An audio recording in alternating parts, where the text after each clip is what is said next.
was just prepared and sent to him. His attorney brought it right away. So there's something that came straight from the machine. And they put embossed seal.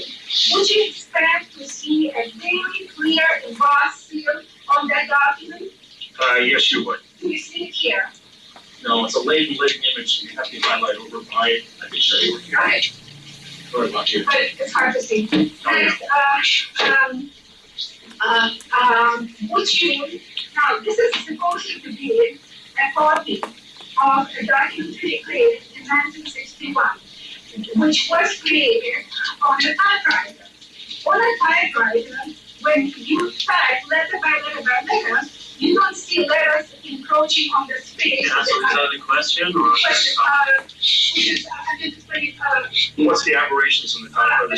The question is, would you expect pulling or encroachment of one letter going to space of the other letter on a typewritten document? No, typewriters basically are either 12 characters to an inch, and they all fit in a specific box. 6 points wide. What about this document? Did you see part here? Yes, we did. I have examples of it here, but can't show it. Yeah, so you would not expect pulling. There was a T and a Y that were current, a couple other letters Okay, also. that's not much better. So you saw pulling here. Next, The letter spacing was off too, and the line spacing too. what about, did you check in terms of their number? The number ends with 641. Did you check the numbers? Was that sequential? No, it was hard finding the law, but both there was a Model States Vital Statistics Act and the U.S. Department of Health and Education, as well as the Social Security system, that both say in the federal regs that all birth certificate numbers have to be sequential. And they start from 0 or 1 at January 1 at 12:01 a.m. And they have to be sequential. In fact, in the Social Security system. Okay, so I just asked what sequential. Yeah. That would be it. Thank you very much, Mr. Lord. And at this point, Your last witness? is Mr. Hanson.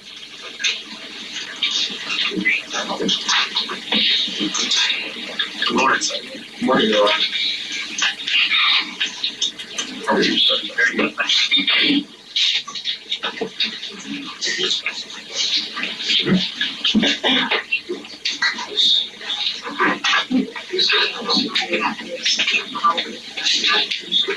I do, so help me God. Okay, Mr. Sampson, can you please state to report what is your education, or what is your professional experience? Okay.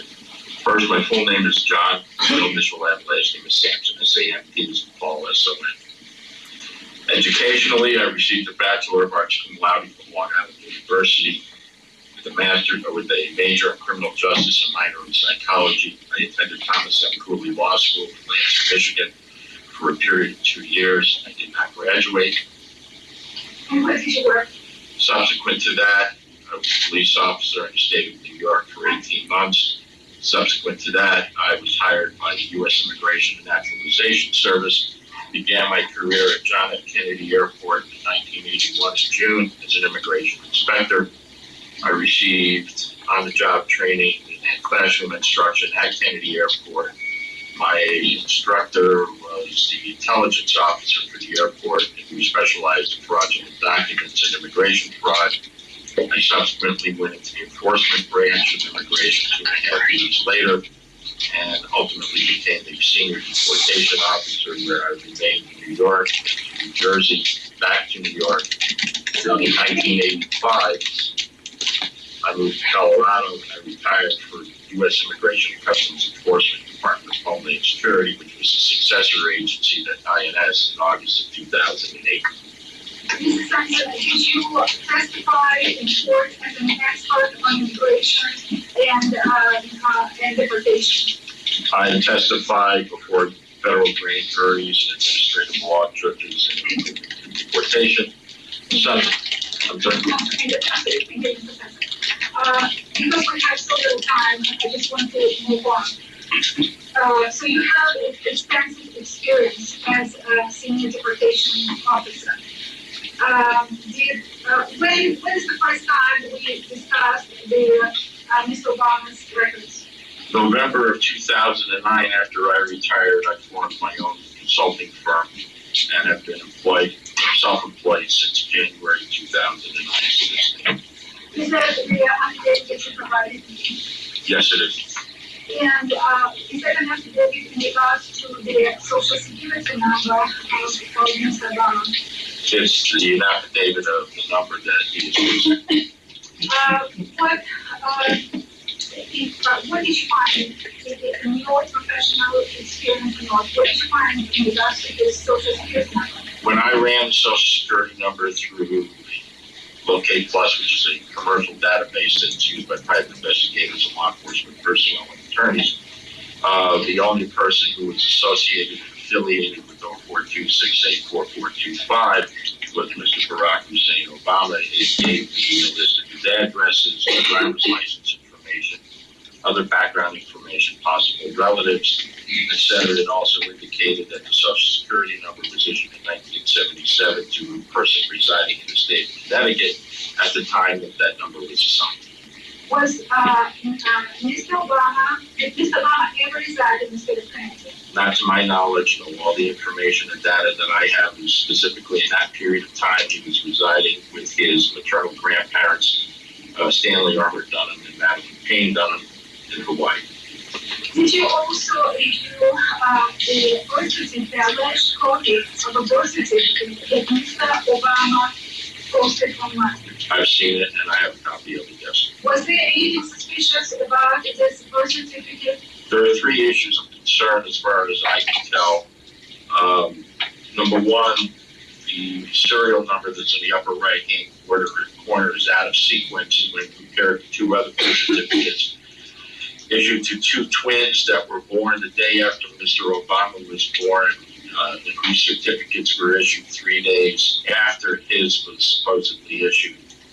Their serial numbers are lower, although you would expect them to be higher given the fact that they were subsequent to his. The second thing is that the certification paragraph that's contained in their birth certificates is somewhat different than the certification paragraph that is contained in the Obama birth certificate. And last but not least, the name of the local registrar for the Obama birth certificate is different than the one on the Nordyke twins. And you would think that given the fact that they were born within 24 hours of each other, the local registrar would have been the same, given the fact that they were born in the same medical facility in the same location. Mr. Sampson, so what was your suspicion when you established the social security number and the birth certificate of Mr. Obama in your professional opinion? In my opinion, I believe that there's credible evidence to warrant further investigation in the issuance of court orders requesting unsealing of records in Hawaii, as well as the release of records from the Social Security Administration as to who the owner of 042684425 is. Mr. Sampson, Kim Allen testified to the fact that he received immigration records of Mr. Lawrence Arturo, Mr. Obama's stepfather. Those were made public. Did you study those immigration records? I have a copy of them and I have looked at them, yes. Was there any reduction in those records? My understanding, reading the letter, the transmittal letter that was accompanying the document, the A file, what is called the alien file, the A file, that was sent to Mr. Allen, was that they redacted a portion of some of the documents. I believe 6 of them were redacted, and there were 7 pages that were withheld in their entirety due to Privacy Act concerns. Mr. Sampson, are there usually reductions in the records of deceased individuals? No. So, let's see, who could have been on the immigration records of Lola Soetoro, who is not deceased today? Is Mr. Soetoro deceased? Mr. Soetoro is deceased, Ms. Dunham is deceased, grandparents are deceased, Mr. Barack Obama Sr. is deceased. Maya Soetoro was not born at the time and therefore was not part of this at the time that Stanley Ann Dunham petitioned to have her spouse, Mr. Sotoro, classified as an immediate relative to receive an immigrant visa. So what would be your conclusion? Who could have been listed on Mr. Sotoro's immigration records, which was the reason for reduction? The only person that I can come to mind would be Barack Hussein Obama II, also known as Barry Sotoro. Now, next question, Mr. Sampson.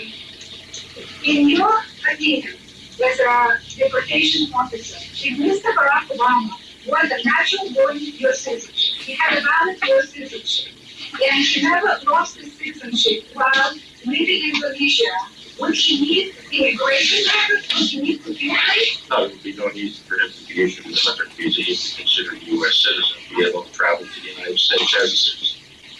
Knowing all the information that you have in regards to Mr. Obama, what would be your conclusion, and what do you believe that needs to be done, or what would you do in cases similar to this with this kind of records? It would warrant further investigation. What I would do if I was still working with immigration is I would be getting the originals of the documents I just mentioned. I would go to the Social Security Administration and request a copy of the SS-5, which is the actual handwritten application for a Social Security number. I would also request that the state of Hawaii submit a certified copy of any birth records, so this way we could rule in or rule out whether or not he was born in Hawaii. How about immigration and passport records? I would be going to the State Department Office of Passport Services to see if there are any U.S. passports issued. And if those are not provided, or the U.S. Attorney is not willing to proceed with those steps, what would you do? Well, first, let me clarify. In the event we would be conducting an investigation, it would primarily be a criminal investigation to determine whether any charges should be filed. And the way the procedure works in the federal system is that you would do a report submitted to the United States Attorney's Criminal Division so they could review it and determine whether or not they would accept it for prosecution. Assuming that they declined it, the alternative would be if there was evidence to suggest that the individual in question was not a citizen of the United States and in fact had falsely claimed to be a U.S. citizen, that person could be placed in deportation proceedings because falsely claiming to be a U.S. citizen is a separate and entirely standalone charge for deportation purposes. Would it be sufficient for warrant for this person's arrest? So that would be how you would commence a removal proceeding. You would request a administrative arrest warrant signed by the field office director, notice to appear in removal proceedings, and a custody determination to determine whether or not the individual would be held in custody, released under recognizance or some other alternative to detention, such as electronic ankle monitor or something like that. So, just to clarify, for the court, if the U.S. Attorney refuses to proceed to act as a deportation officer, he would have been seeking the warrant for arrest of this individual and deportation. I would be seeking a warrant of arrest and issuance of a notice to appear on any individual who made a false claim to United States citizenship and who was not clearly a citizen or was clearly admitted for permanent residence. Thank you, Mr. Simpson. At this point, I would like to admit into evidence the affidavit of Mr. Simpson and the attached documents. Thank you, Your Honor. Counsel, I'm ready to hear your closing remarks. Yes, Your Honor, I'm just going to get Mr. Simpson's affidavit.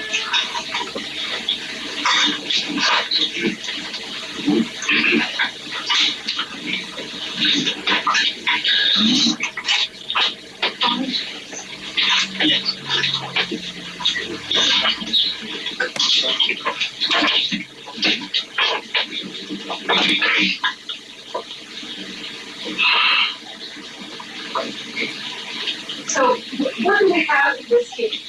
We have records from Mr. Obama from Indonesia, where he went to school and went under the last name Sotoro, nationality Indonesian. Counsel, Now, what's interesting about those records from Indonesia, that we just saw a minute ago, it stated that Mr. Obama went to school in Indonesia from 19 January 1st, 1968. And here's another picture. And this is a well-known picture. It was published in multiple papers from Mr. Obama with his friend, and it states 1969, third grade, and it's a picture from Hawaii.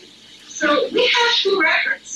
We have a record from Indonesia where there is a boy who goes by name Barry Sumitoro, who at least for a period of 2 years, 1968 and 69, resides in Indonesia and goes by name Barry Sumitoro. We have another boy who during the same time, 1968 and 69, resides in Hawaii and goes by name Barry Obama. And we have no idea which boy came back to his country. Keep going. Next document. So this is Mr. Obama's application to become. Let me interrupt. Are you testifying? I can actually testify. No, you don't have to. I It was an argument. No, wait. Actually, since I was the one What personal knowledge do you have? I personally take those documents. Okay. And no, hold on. That's not personal knowledge. I have, this is the official law registration that was, that is available online. I personally downloaded it from online records of the Illinois bar. And that's Mr. Obama's registration as an attorney in the state of Illinois. And I would like to testify under oath. It's actually not only this, but other characters. Since I was the one who did most of the research, I will.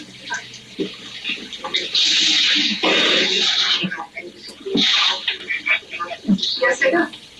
So here, what is important about this record? It says, who writes his name Barack Hussein Obama? Full formal names, none.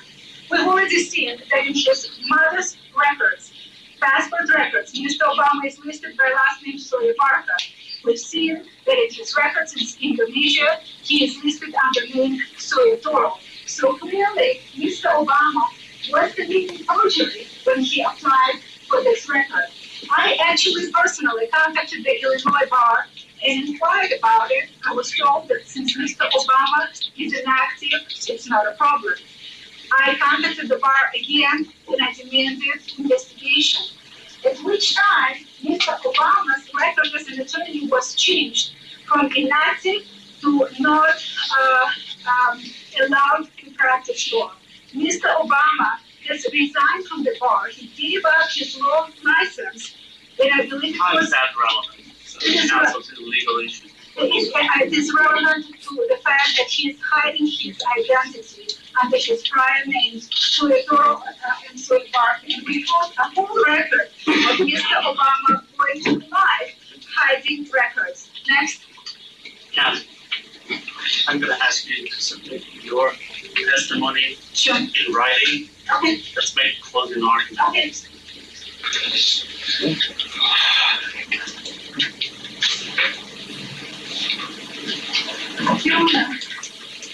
U.S. citizens have cherished constitutional rights. Their First Amendment right to free speech. Voting is a political speech that is extremely important. Our democracy rests on this. Women fought for years in suffrage movement for this right to be able to vote. Minorities right here in the South fought for their rights. My clients are fighting for their right to vote for a person who is legitimate. They are fighting for their right to participate in lawful elections that are free from fraud and forgery. The plaintiffs have shown, and the witnesses that testify here have shown that not only there is a constitutional problem in that with Mr. Obama's eligibility that his father was not a good citizen, but we have clear evidence of fraud and forgery in Mr. Obama's birth certificate, the social security number, and those are primary documents, and all the other documents that were issued based on those two.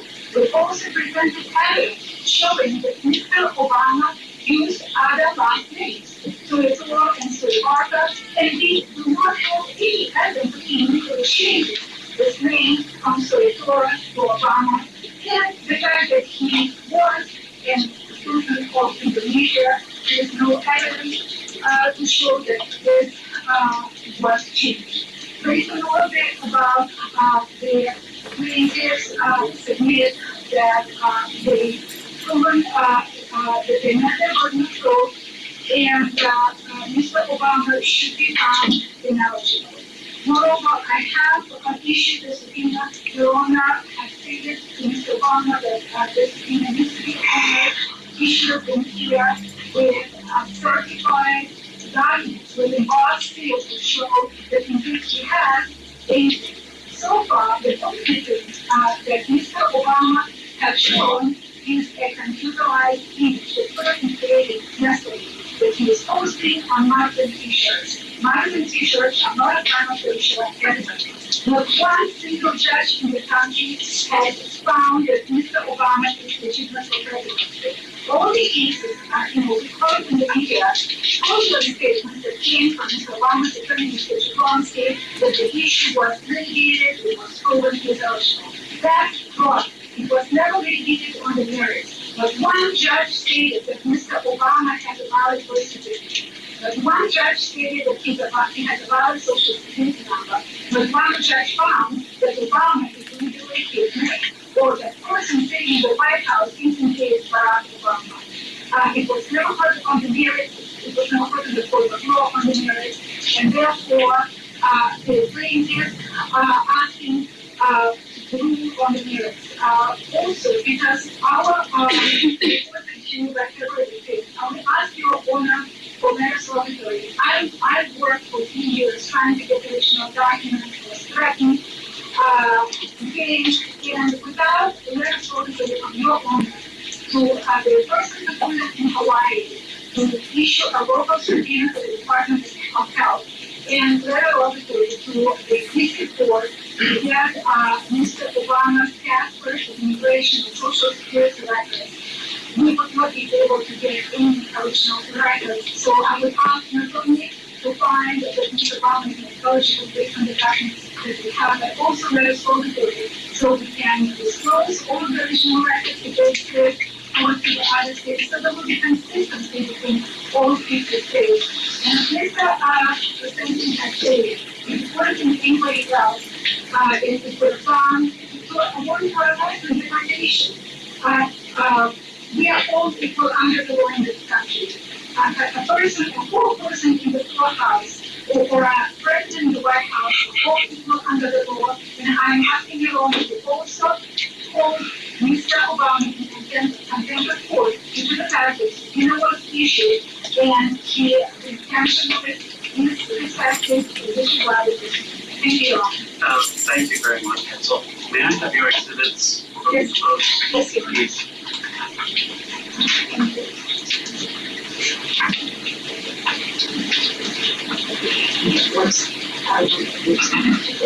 Dan, in case man, I think